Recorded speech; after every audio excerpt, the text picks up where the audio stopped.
دوستو، بزرگوں اور بھائیوں،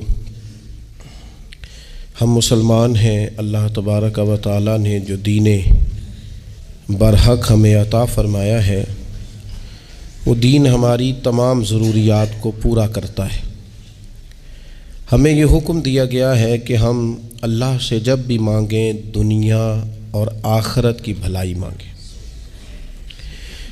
ہمارے ہاں چونکہ ایک بڑا طبقہ ایسا ہوتا ہے الا ماشاء اللہ جس کو دنیاوی ضروریات پوری طرح گھیر لیتی ہیں اور دنیا داری کے مسائل ذہن پر، دل پر پوری طرح حاوی ہو جاتے ہیں۔ ہر وقت تصور یہی رہتا ہے کہ کسی طریقے سے میری دنیا داری مضبوط ہو جائے، میری دنیا داری مکمل ہو جائے، میرے روزمرہ کے کام پختہ ہو جائیں۔ اس کا لازمی نتیجہ یہ نکلتا ہے کہ انسان دینی کاموں کو بھی معاذ اللہ دنیا کے لیے کرنا شروع کر دیتا ہے۔ کعبۃ اللہ میں جا کر بھی، بیت اللہ شریف کا طواف کر کے بھی، حجر اسود کے بوسے کے بعد بھی، مقام ابراہیم پر نفل پڑھنے کے بعد بھی، حتیٰ کہ نبی اکرم صلی اللہ علیہ وسلم کی بارگاہ عالی مرتبت کی حاضری کے دوران بھی الا ماشاء اللہ لوگ دنیا ہی مانگتے رہتے ہیں۔ میرا فلانا کام ہو جائے، میرے بچوں کے معاملات سنور جائیں، فلاں کا مستقبل بہتر ہو جائے۔ دنیا کی خیر اللہ سے مانگنا برا نہیں، لیکن صرف دنیا ہی مانگنا اور اپنی آخرت کو فراموش کر دینا۔ اللہ فرماتے ہیں وَالْآخِرَةُ خَيْرٌ وَأَبْقَىٰ، آخرت تمہارے لیے بہتر بھی ہے اور ہمیشہ باقی رہنے والی بھی ہے۔ قرآن مجید نے سورہ بقرہ کے اندر قریش مکہ کی اس عادت کا ذکر کیا ہے۔ فرمایا جب وہ حج کرتے تو ان کا طریقہ یہ تھا کہ وَمِنَ النَّاسِ مَن يَقُولُ رَبَّنَا آتِنَا فِي الدُّنْيَا، ان میں سے کچھ لوگ یہ کہا کرتے تھے کہ یا اللہ ہمیں دنیا عطا کر دے، ہمیں دنیا دے دے۔ رب فرماتا ہے وَمَا لَهُ فِي الْآخِرَةِ مِنْ خَلَاقٍ، ان لوگوں کا آخرت میں کوئی حصہ نہیں۔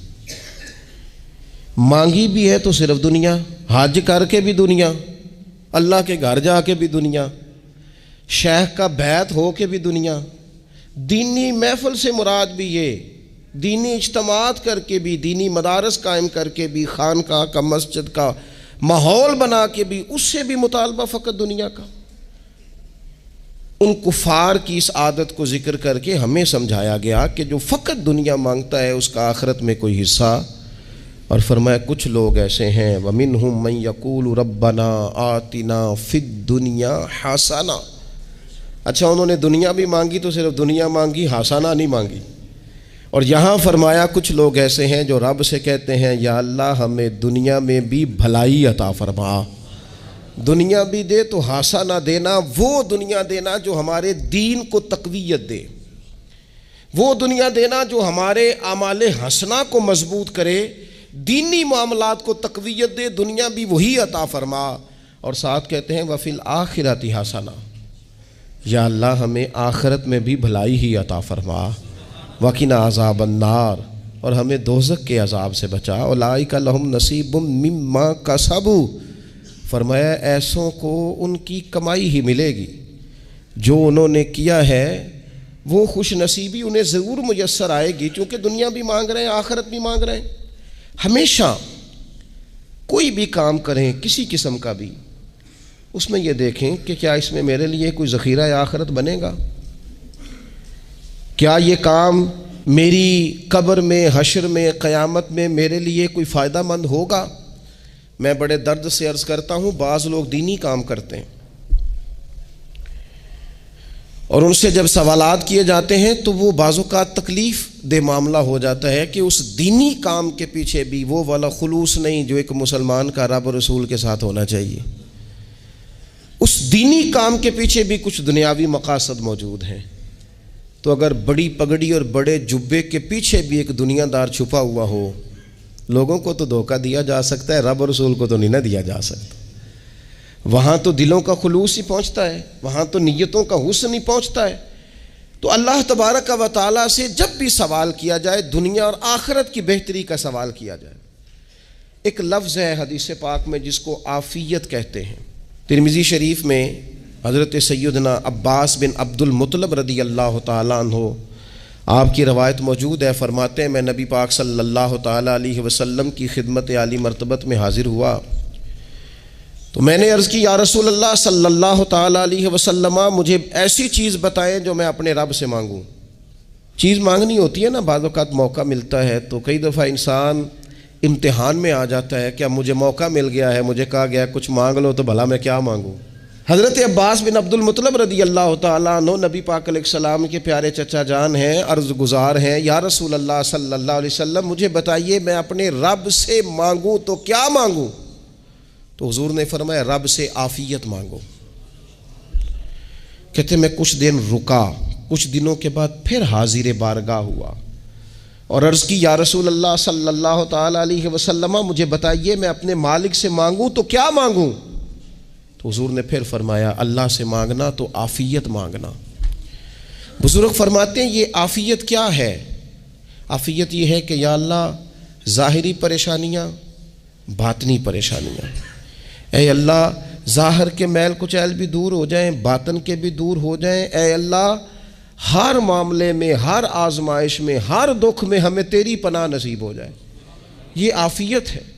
اور صوفیہ کرام فرماتے ہیں عافیت سے بڑی نعمت کوئی نہیں اگر کسی کو میسر آئے تو، عافیت سے بڑا حسن کوئی نہیں اگر کسی شخص کو یہ نصیب ہو جائے۔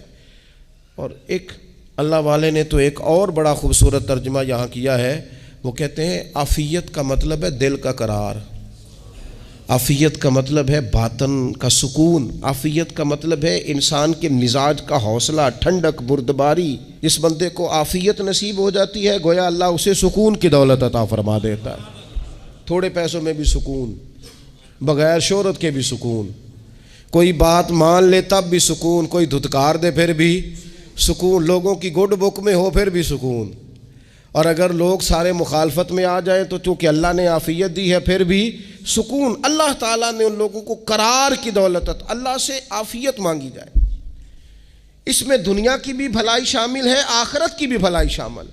نبی اکرم صلی اللہ تعالیٰ علیہ وسلم توجہ دلاتے کہ اللہ سے تم عافیت مانگو۔ ہمارا نا جی، کیونکہ سب سے بڑا مسئلہ روحانی تربیت کا ہے، ہمارے ہاں باتیں ڈھیر سارے لوگوں کو آتی ہیں اور بہت زیادہ آتی ہیں، منصوبہ بندی کرنا، پلاننگ کرنا، اپنے معاملات کو خود سے کیسے لے کے چلنا ہے، کیسے ٹھیک کرنا ہے، اپنے حق میں دنیا کو کس طرح قائل کرنا ہے، یہ ڈھیر سارے لوگوں کو آتا ہے، اور اپنے حق میں دلائل کس طرح قائم کرنے ہیں، اس میں بہت سارے لوگ خود کفیل ہوتے ہیں، انہیں کسی سے مشاورت کی بھی ضرورت نہیں ہوتی۔ لیکن اللہ کی بارگاہ سے اپنا رشتہ کیسے جوڑنا ہے، مالک سے کرم کا سوالی کس طرح کر کے ہونا ہے، اللہ سے عافیت کا سوال کیسے کرنا ہے، یہ چونکہ روحانی تربیت میں ہمارا مزاج نہیں ہوتا لہذا ہم اس طرف جاتے نہیں، ہم وہ اپنی مرضی کی چیزیں، یعنی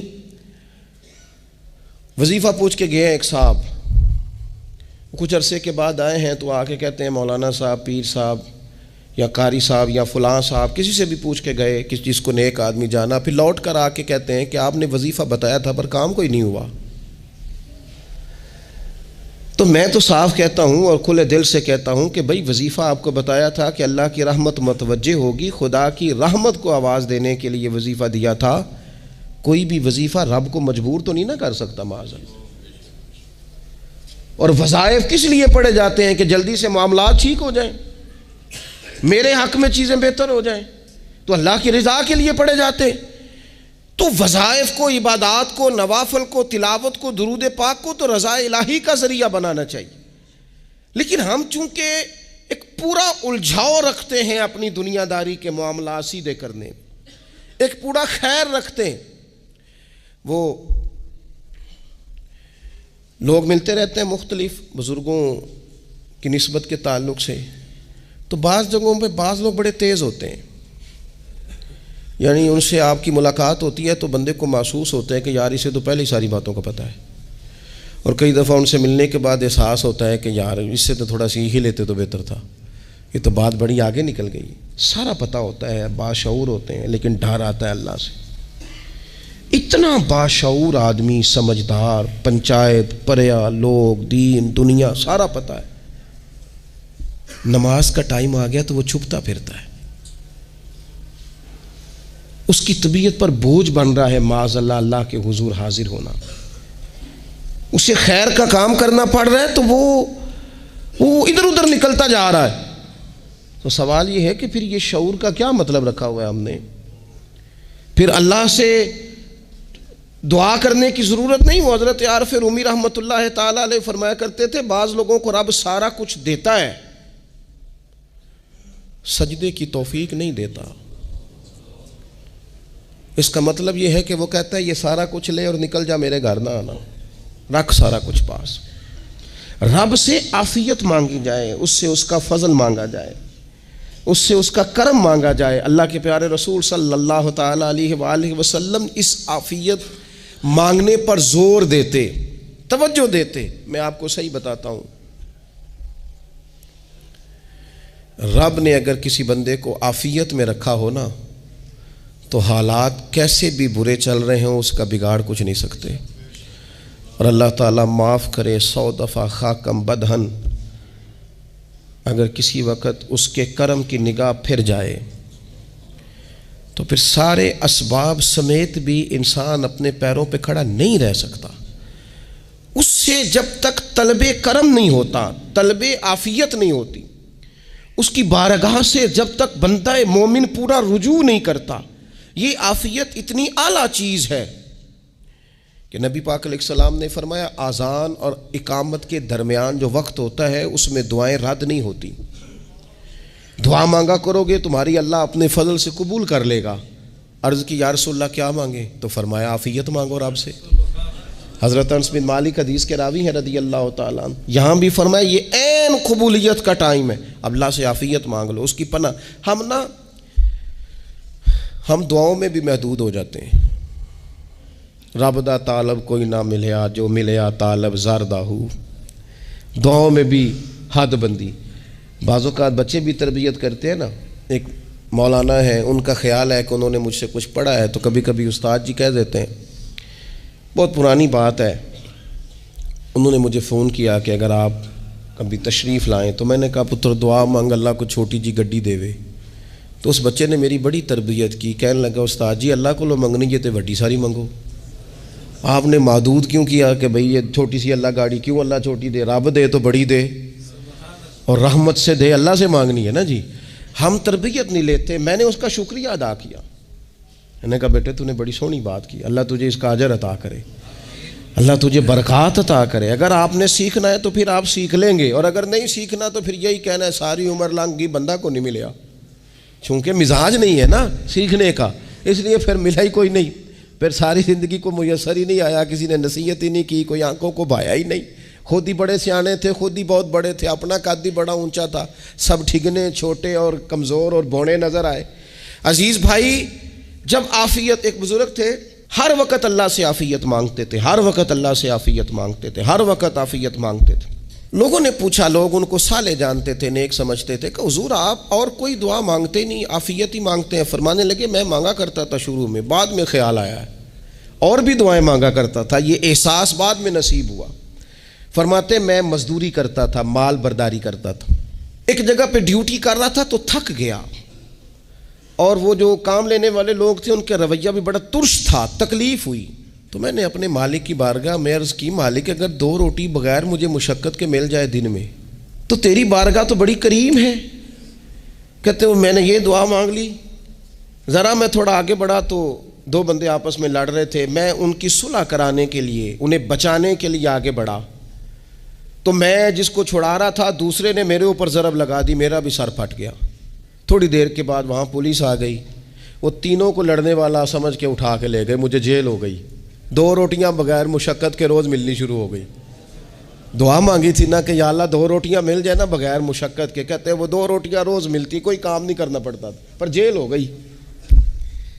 فرماتے ہیں میں بڑا پریشان تھا، روز روٹیاں پابندی سے آتی اور بہترین آتی، کھانا ملتا۔ پھر کچھ عرصے کے بعد میں نے سوچا کہ یار یہ دعا تو قبول ہو گئی نا تیری، اب تو اگر اس پر کوئی الگ بات کرے گا تو وہ تو غلط کرے گا۔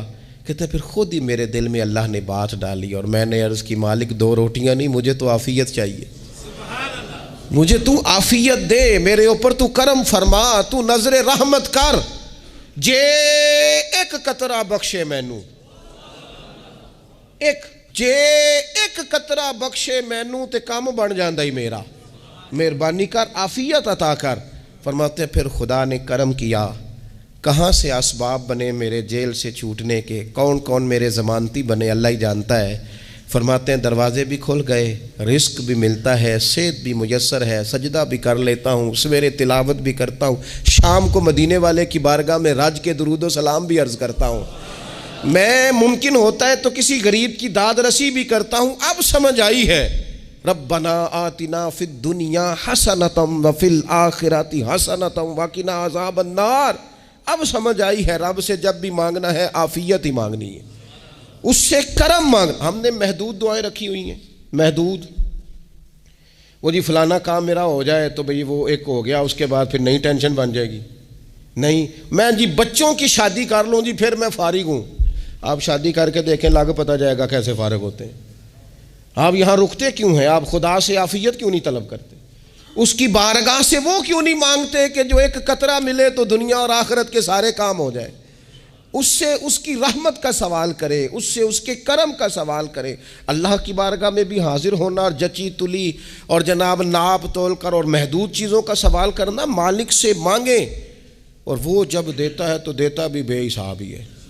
وہ جب عطا کرتا ہے تو کرم کے دروازے کھول کے عطا کرتا ہے، ورنہ تو ایک الجھن سے انسان نکلتا ہے دوسری میں الجھ جاتا ہے، ایک گتھی کو سلجھاتا ہے۔ پھر اقبال رو پڑے تھے، کہنے لگے میں عقل کی گتھیاں سلجھا چکا ہوں، یا رب مجھے صاحب جنوں کر دے۔ اللہ یہ بڑا میں نے ہیر پھیر دیکھ لیا، مجھے دیوانہ بنا، اب مجھے جنون ہو، اب میں کسی کے لیے رویا کروں، اب میں کسی کی یاد میں تڑپا کروں، اب میں رات کسی کے لیے میری آنکھیں بیدار رہیں۔ یہ بڑی ہو گئی دنیا داری، عقل کی گتھی حالانکہ نہیں سلجھتی، پر اقبال کہتے ہیں عقل کی گتھیاں سلجھا چکا ہوں، یا رب مجھے صاحب جنوں کر دے۔ اور پھر کہنے لگے بجھی عشق کی آگ اندھیر ہے، اب یہ مسلمان نہیں، یہ خاک کا ڈھیر ہے، تو مٹی بن کے رہ گیا۔ کیا کہاں اپنی ساری توجہات کا قبلہ کس چیز کو؟ میرے عزیزو اللہ سے عافیت۔ نبی پاک علیہ الصلوۃ والسلام نے ایک شخص سے پوچھا کیا دعا مانگ رہے ہو؟ تو اس نے کہا یا رسول اللہ میں اللہ کی بارگاہ میں صبر کا سوال کر رہا ہوں۔ تو حضور فرمانے لگے صبر تو مصیبت پر ہوتا ہے۔ یا رسول اللہ پھر کیا مانگوں؟ آپ ان جملوں اور لفظوں کی گہرائی کو سمجھیں، صبر کے لیے تو پہلے مصیبت آئے گی، پھر صبر آئے گا۔ تو یا رسول اللہ کیا مانگوں؟ فرمایا تو رب سے عافیت مانگ۔ مانا کیا ہے؟ مصیبت آئے کیوں؟ اللہ تجھے اپنی حفاظت کے حصار میں لے لے، وہ وقت ہی کیوں آئے کہ جب تیری طبیعت الجھ جائے، جب تو پریشان ہو جائے، جب تو تو اللہ سے عافیت مانگنا۔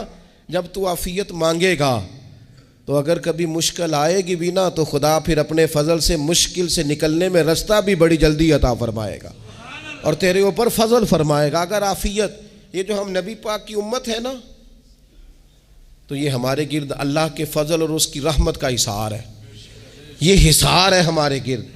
وہ درویش نے کہا تھا نا کہ کروں شکر کتنا اور کروں فخر کتنا کہ تیرے کرم نے مجھے فائز المرام کیا، دیکھو بنا کے سید عالم کا امتی مجھ کو گناہ سے پہلے ہی بخشش کا انتظام کیا۔ ابھی میں نے غلطی کی نہیں، لیکن مجھے حضور کا غلام بنا دیا، بخشش کا بندوبست پہلے ہو گیا۔ اپنے مالک سے، بیمار بھی اس سے عافیت مانگیں، مقروض بھی اس سے عافیت مانگیں، بے اولاد بھی اس سے عافیت ہی مانگیں، صاحب اولاد بھی اس سے عافیت ہی مانگیں، جو دولت کے حصول کے رزق حلال کے خواہش مند ہیں وہ بھی اس سے عافیت مانگیں، اور جن کی جھولی اس نے بھر دی ہے وہ بھی اپنے رب سے عافیت ہی مانگیں۔ مالک سے جب سوال کریں، ایک بزرگ تھے انہوں نے تو اپنی انگوٹھی میں لکھوا لیا تھا کہ یا اللہ مجھے عافیت عطا فرما، مگر جب بھی دیکھتا ہوں یاد آ جاتا ہے کہ اللہ سے عافیت مانگنی۔ اپنے مالک کی بارگاہ کے اندر دیکھو، میں نے دیکھا ہے وہ کسی نے کہا تھا کہ تیری خواہش ہے کہ وہ تیری آرزو کرے پوری، اور میری خواہش ہے کہ تیری آرزو بدل جائے۔ کچھ لوگ ایسی خواہشات بھی لے کے آتے ہیں کہ جو پوری نہ ہو تو بہتر ہوتا ہے، اس لیے آپ کو پتہ ہے موت مانگنا جائز نہیں دین میں. مصائب سے گھبرا کر، مشکلات سے گھبرا کر، زندگی کے مد و جزر سے پریشان ہو کر موت کا سوال کرنا جائز نہیں. کس طرح جائز ہے؟ ان لفظوں کے ساتھ دعا کر سکتا ہے کہ یا اللہ جب تک میری زندگی بہتر ہے مجھے زندہ رکھ، اور جب میرا دنیا سے جانا بہتر ہے پھر تو مجھے اپنی بارگاہ میں بلا لے. یہ بھی کیا ہے؟ یہ بھی عافیت کا سوال ہی ہے کہ یا اللہ رکھ بھی تب تک جب تک رہنا بہتر ہے. نبی پاک نے بھی ارذل العمر ہونے سے پناہ مانگی. ہمارا یہ مزاج بن گیا ہے کہ ہم اپنے حق میں ایسی چیزوں کا سوال کر رہے ہوتے ہیں جو کئی دفعہ ہمیں مل جائیں تو ہمارا نقصان کریں. قرآن حکیم ایک جگہ پہ اللہ کریم نے فرمایا ہے کہ اگر سب لوگوں کو مال دے دوں تو بغاوت کریں، فساد ہو جائے. کیا مانا؟ کہ اپنا نقصان کر بیٹھے لوگ.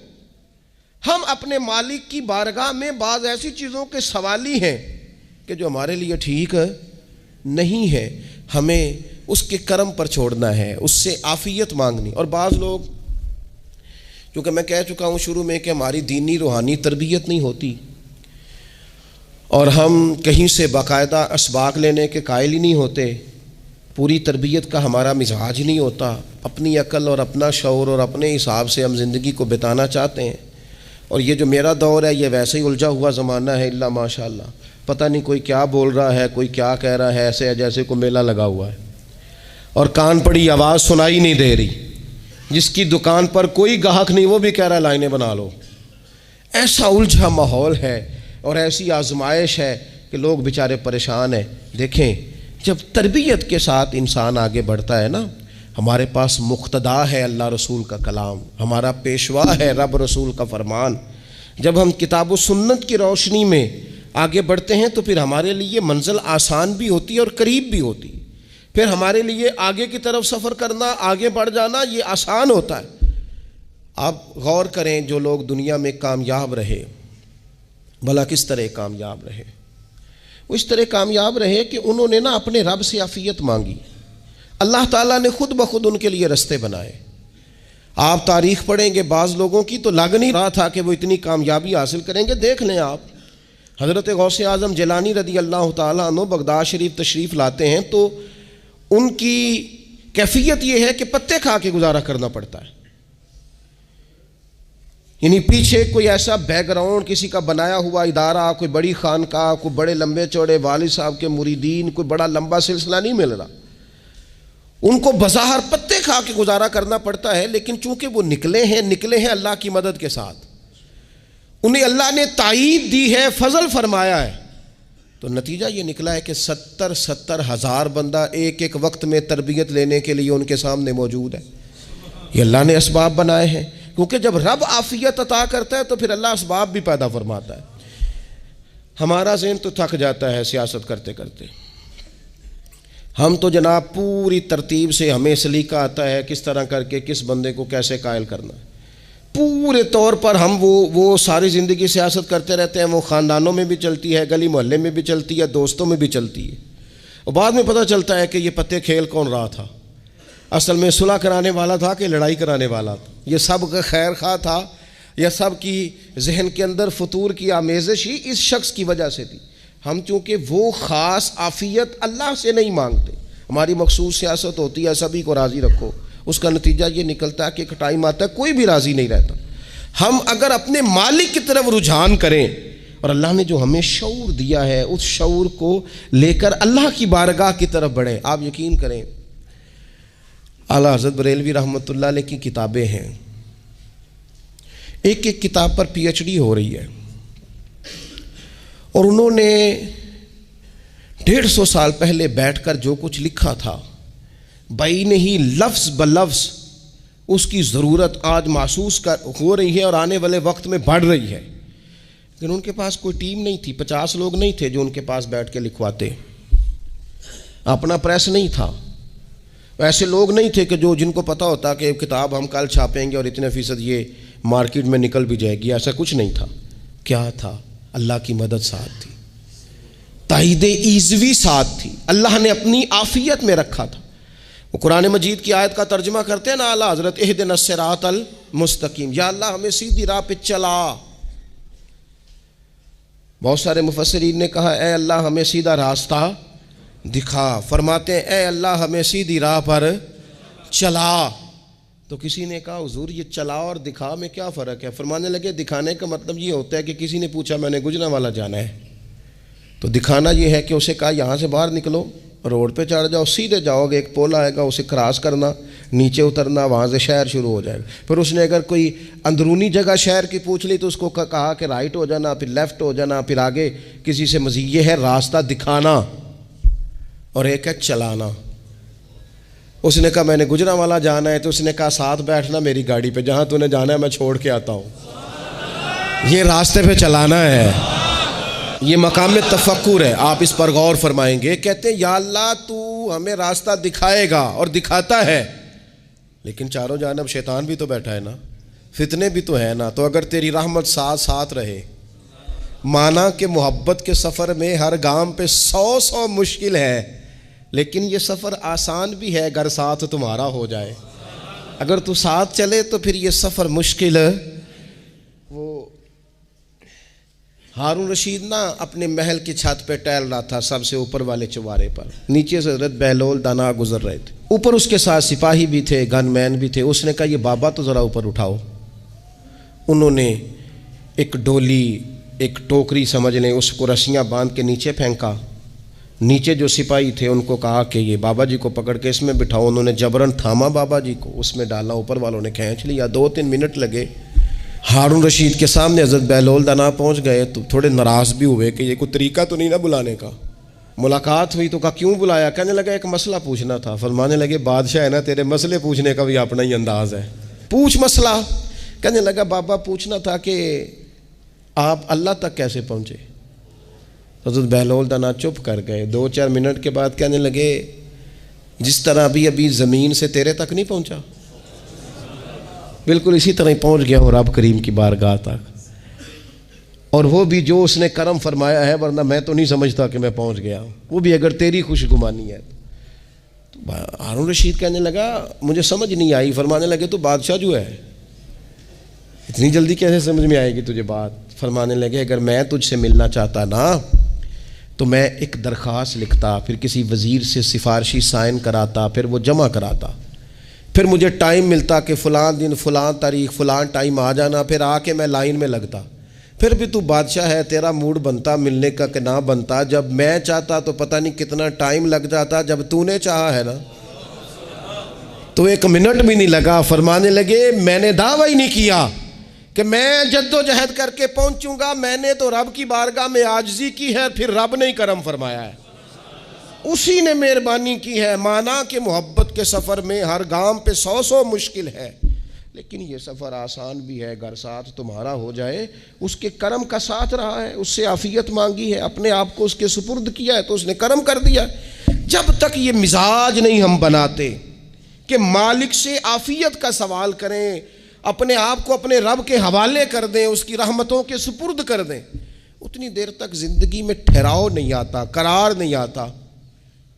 مشکات میں موجود ہے، اللہ کے پیارے رسول صلی اللہ تعالیٰ علیہ وسلم تیمارداری کے لیے گئے تو صحابہ کرام فرماتے ہیں وہ بندہ نا اتنا پتلا نحیف اور لاغر ہو گیا تھا جس طرح چڑیا کا بچہ ہوتا ہے، کمزوری ضعف طاری تھا۔ تو محبوب کریم نے اسے دیکھا تو بڑے کریمانہ انداز میں کریم فرمانے لگے تو کوئی دعا نہیں مانگتا، تو عافیت نہیں مانگتا اللہ سے؟ عرض کی یا رسول اللہ صلی اللہ تعالیٰ علیہ وسلم، میں نے اپنے رب کی بارگاہ میں عرض کی ہے مالک قیامت کا عذاب بڑا سخت ہے، میں نہیں برداشت کر سکتا، تو نے اگر مجھے کوئی سزا دینی ہے تو یہیں دے لے، قیامت کو نہ دینا۔ تو کہتے ہیں محبوب فرمانے لگے سبحان اللہ، او خدا کے بندے تو رب کی سزا دنیا میں بھی نہیں سہ سکتا، اللہ سے یہ بھی سوال نہ کر، تو رب سے کہہ ربنا آتنا فی الدنیا حسنۃ وفی الآخرۃ حسنۃ وقنا عذاب النار۔ تو رب سے دنیا میں بھی حسنہ مانگ، بھلائی مانگ، تو آخرت کے لیے بھی بھلائی مانگ، تو اس سے عافیت کا سوال کر۔ تو نے یہ سوال کیوں کیا؟ عرض کی یا رسول اللہ کرم ہو گیا ہے، مجھے سمجھ آ گئی ہے، اب میں اسی طرح ہی کروں گا۔ عزیز دوستو ہم کہاں سہ سکتے ہیں؟ ہم دنیا میں رب کی سزا ہم نہیں سہ سکتے، ہم کمزور ہیں تو گرمی نہیں سہ سکتے، شدید سردی نہیں سہ سکتے، شدت کی بھوک لوگ نہیں سہ سکتے، کوئی آزمائش نہیں سہ سکتے۔ وہ جو لوگ بعض اوقات کہہ دیتے ہیں نا جی فلاں چیز ہمارے اعمال کا نتیجہ ہے، تو میں کیا کرتا ہوں، نہ کو یار ہم تو یہ بھی نہیں سہ سکتے، ہم کہاں برداشت کر سکتے ہیں، ہمیں تو وہ معاف ہی فرمائے، ہم حساب والے ہے ہی نہیں، ہم تو صرف معافی والے ہیں۔ ہم سے نہ حساب پوچھے، اس نے حساب پوچھا تو پھر تو بڑی مشکل ہو جائے گی، اگر اس نے حساب پوچھا تو بڑی رسوائی ہو جائے گی، اگر حساب پوچھا تو مشکلات سامنے دکھائی دینے لگ جائیں گی۔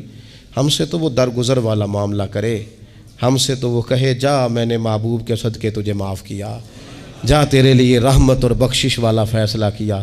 وہ کوئی سبب، اس کی رحمت کسی سبب کو دیکھ لے اور درگزر کر لے۔